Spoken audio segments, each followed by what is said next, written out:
Al-Aqsa Sharif untuk bersama-sama untuk memberikan sumbangan, walaupun dilihat mungkin sedikit, tapi itulah besarnya pengorbanan yang mereka lakukan untuk membangunkan bumi Anbiya tercinta Palestin. Dan saya nak bersama dengan satu kontingen yang baru pulang semalam, tak silap saya, yang baru sampai tapi atas dasar untuk menyampaikan apa yang mereka lalui, pengalaman yang luas di Palestin. Nak bersama dengan yang berbahagia Datuk Dr. Musa Nordin daripada Viva Palestina Malaysia. Semalam sampainya? Ya, insyaAllah. Pukul berapa semalam tu? Lebih kurang pukul 5 petang. petang. Oh, kuat lagi ya, nampak macam tak ada apa-apa. InsyaAllah. Kami sudah 40 hari bermusafir. Bermusafir ya, semangat tu lain ya. Dan juga Dr. Muhammad Zain Khanar daripada Al-Aqsa Sharif. Ya, bersama-sama ya. Kita punya kekuatan kontingen masa tu berapa lama? Berapa ramai agaknya? Kita bermula daripada London pada 18 hari bulan September, ya. Dan sampai selepas 40 hari di bumi Anbiya, bumi syuhada Gaza. Seramai 400 sukarelawan daripada 30 buah negara. Jadi macam mana melihat kerjasama yang dijalankan dengan negara yang berlainan, mungkin dengan satu matlamat yang sama? Ingin saya nyatakan di sini bahawa gerombolan Viva Palestina ini daripada 30 buah negara, orang-orang Islam dan juga orang-orang yang berbangsa Kristian, ya, berbangsa Yahudi yang bersama-sama kami di dalam kafilah ke Gaza, insyaAllah. Ya, ada mustafir selama lebih kurang 40 hari sebab perjalanan yang begitu panjang. London, kemudian Syria, ya.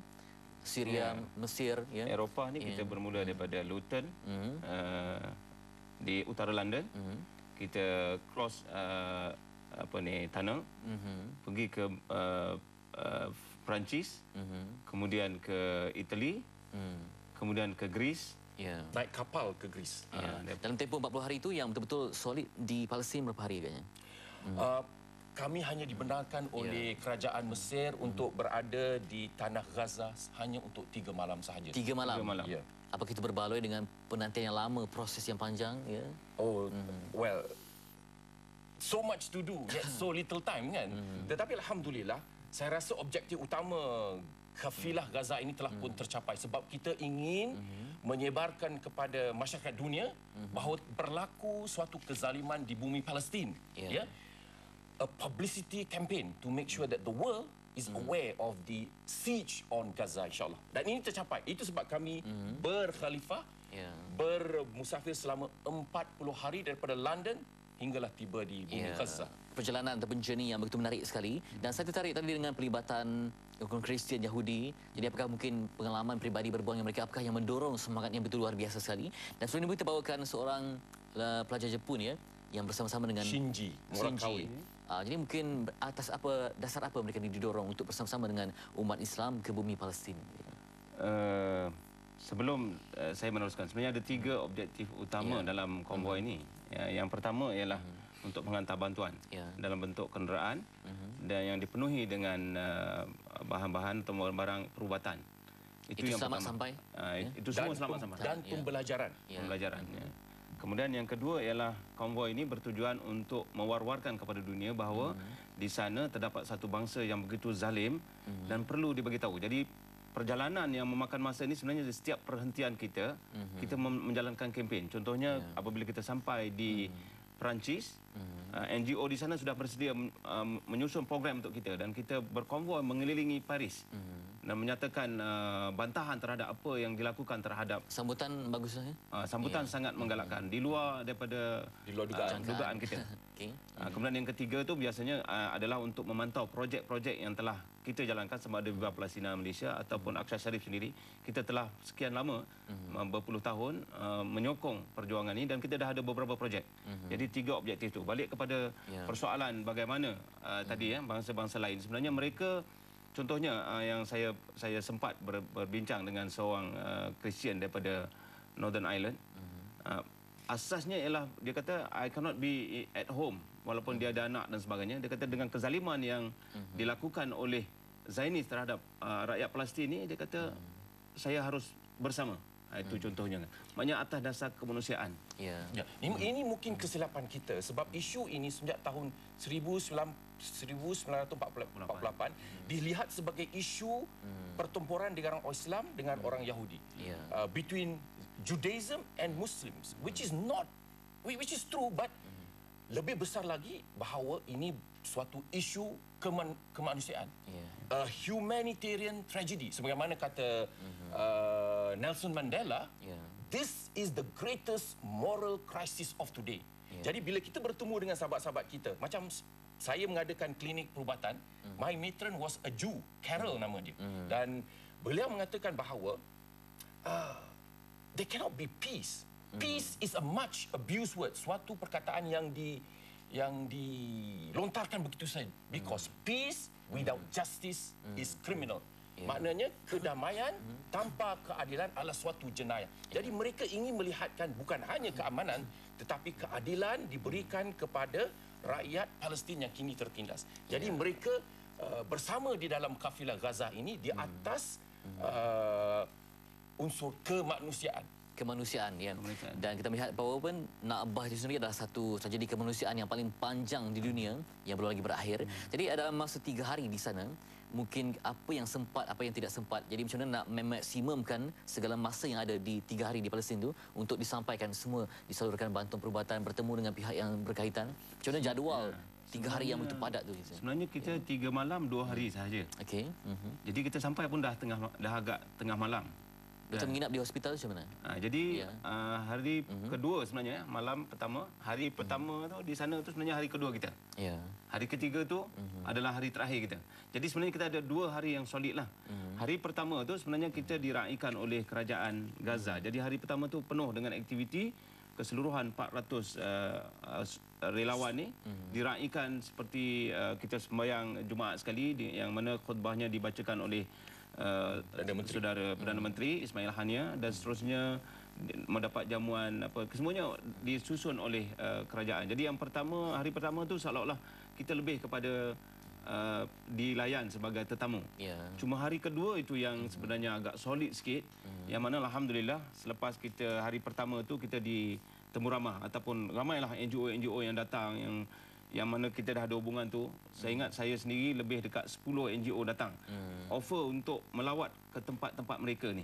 So dalam konteks tadilah sama ada kita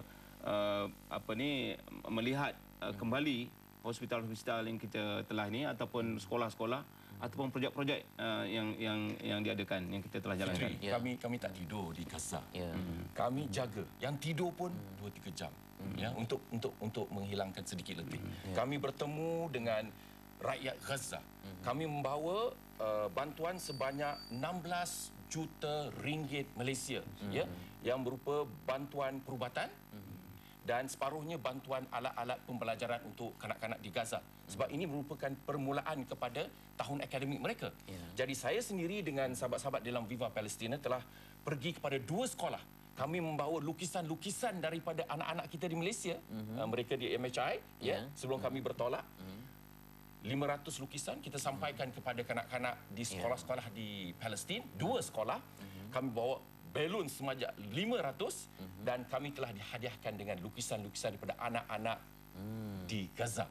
Kemudian kami telah pun pergi kepada ladang agriculture, agro farm, dan melihat bagaimana mereka they germinate, they plant and they harvest. So maknanya telah pun beroperasi, dan insya-Allah kami ingin membantu untuk meningkatkan tahap kupayaan agriculture mereka, produktiviti pertanian mereka. Tapi yang paling that touched my heart was when I saw 10 women. Mereka mengadakan suatu industri cottage. They were jahitan, mereka membuat kuih-muih, mereka do embroidery, and they have 3 floors. Just women untuk memberikan pekerjaan kepada wanita-wanita lain. Mereka mengatakan kepada kami, we don't want handouts, we don't want subsidi. We want your help to enable us, untuk memberikan kami peluang untuk mengadakan peluang-peluang kerja untuk wanita-wanita di Gaza. Ada kedai mereka sendiri, mereka menjualkan produk-produk mereka, dan kami memberi bantuan 1 van, we dedicate to them. 1 van for their transport. Kami beri bantuan sebanyak $5,000 dan kami katakan kepada mereka, you give us your progress report within a month, kita akan tambahkan lagi bantuan for about $10,000. Ya. Ini merupakan cara-cara kita berinteraksi dengan rakyat Gaza at the grassroots level. Dan walaupun mereka dalam kesusahan, mereka lebih suka berjuang ya. Berdikari, tak sebenarnya mereka menerima bantuan. Mereka perlukan bantuan, tapi yang paling penting adalah bagaimana mereka untuk bangun sendiri dengan bantuan yang diberikan. Saya Satu pengalaman yang indah ya. Rakyat Gaza ni sebagai satu bangsa yang bingkas bangun. Walaupun mereka Tekan, dizalimi, tindas, tetapi mereka cukup bingkas bangun. Contohnya projek yang Aqsa Sharif telah bantu, iaitu yang pertama di utara Gaza, iaitu peternakan lembu. Kami ada menyalurkan lebih kurang 200,000 sebelum ini di awal tahun ini. Bila kami melawat, kami terpegun dengan bilangan yang begitu banyak lembu-lembu yang mana mereka bukan sahaja membela tapi menghasilkan susu dan keju sekali yang dihidangkan kepada kami ketika kami datang ke sana.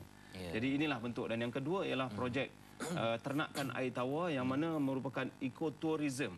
Jadi saya pun tak boleh bayar macam mana perkara itu dalam masa yang singkat mereka boleh buat. Alasan mereka bahawa oleh kerana rakyat Gaza ni tertindas, mereka perlu juga satu suasana family gathering yang relax kata. So satu ekoturism berdekatan dengan pantai, ada ikan air tawar, kemudian ada swimming pool untuk lelaki, untuk perempuan. Kemudian ada di kawasan pantai tu dia buat stage kan untuk mereka bersantai dan sebagainya. Jadi suatu bentuk inisiatif dan aktiviti proaktif yang sangat luar biasa yang kami lihat. Begitulah ciri-ciri orang Gaza apabila mendapat saya lihat sedikit daripada bantuan. apa yang diceritakan oleh Datuk dan Doktor, memang melambangkan kepuasan walaupun 3 hari, 40 hari yang panjang, tapi bila sampai situ mungkin dah terlunas segala impian. Saya percaya ini adalah satu mungkin permulaan, adalah satu mungkin program besar-besaran mega yang akan dilakukan nanti.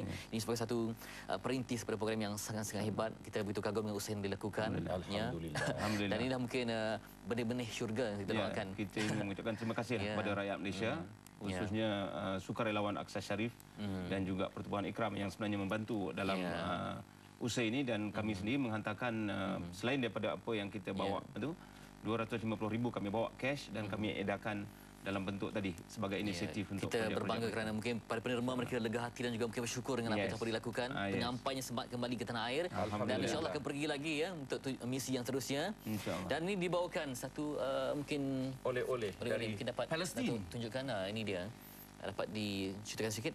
Ini kami dapat daripada bumi Gaza, bumi syuhada dan bumi anbiya, dan kita telah dapat diberikan sagu hati dan khusus kepada TV3 sebab dua daripada pemberita mereka, saudara Jeffrey dan saudara Azhar, telah bersama dengan kami dan memberi liputan langsung. Dan ini dan juga kepada MHI kerana mengarus perdanakan isu Palestin kepada masyarakat Malaysia, insya-Allah. Tanggungjawab kita Terima untuk kasih banyak-banyak. menyebarluaskan tentang misi kemanusiaan yang lebih tepatnya. Terima kasih kepada Datuk. Sama-sama. Dr. Musa Nordin yang bercakap begitu bersemangat mewakili Viva Palestina Malaysia, dan juga Dr. Muhammad Zain Kandar yang saya rasa begitu mengalir sekali ideanya. Ini baru sedikit daripada mungkin limpahan pengalaman. InsyaAllah kalau dibukukan pasti ramai nak beli. InsyaAllah akan daripada Aqsa Sharif. Terima kasih banyak-banyak. Okey, itu dia bicara saya dengan dua orang sukarelawan yang berjuang bersama-sama dengan lebih segerombolan daripada negara lain di bumi Gaza untuk memastikan kedaulatannya kembali menjulang di bumi yang berdaulat dan juga bermaruah, bumi Anbiya yang amat kita nantikan. Warina akan kongsikan banyak lagi isu menarik, termasuklah berkaitan dengan WK